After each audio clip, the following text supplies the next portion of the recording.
ძლიერი წვიმის შედეგად გამოწვეული მეწყერ საშიშროების გამო მესტიის რაიონის სოფელ ლახამულადან მოსახლეობის ნაწილი ევაკუირებული ადგილობრივთა თქმით მეწყერი უკვე დაიძრა და არის სოფლის მთლიანად დამეწყული საშიშროება. ძლიერმა წვიმამ, რომელიც უკვე რამდენიმე დღეა გრძელდება, დააზარალა უშგულის მოსახლეობას, დაზიანებულია ერთ-ერთი ეკლესიის სახურავი, ასევე საცხოვრებელი სახლები, დატბორილიანი ათასებით ჩატეხილია სოფლებთან დამაკავშირებელი რამდენიმე ხიდი. უშგულში უკვე ჩამოთოვა კიდეც სოფლებში შექმნილ ვითარებას დღეს ადგილზე გაეცნობიან ინფრასტრუქტურის სამინისტროს წარმომადგენლები. დღესდღეულია მოსალოდნელი კიდევ რამდენიმე მაღალმთიან რეგიონში უამინდობა 27 სექტემბრის ჩათვლით გაგრძელდება.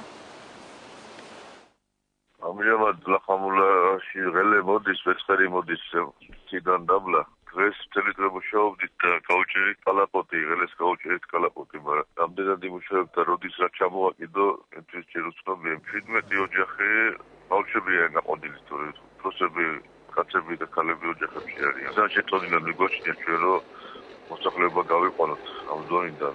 იმდენად დიდი მასაა მოწყვეტილი თავში, გართოვდა დღეს დილიდან თოვს უშგულში.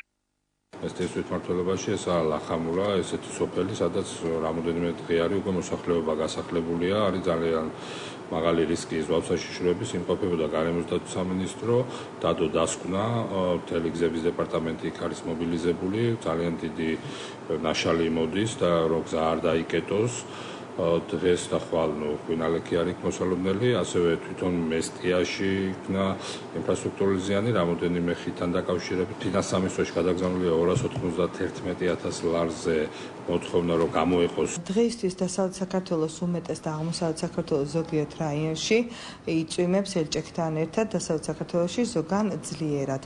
იქროლებს დასავლეთის მიმართულების ქარი 10-15 მეტრი წამში, ზოგან გაძლიერდება მთელ საქართველოს ტერიტორიაზე 17-22 მეტრი წამის სიჩქარით.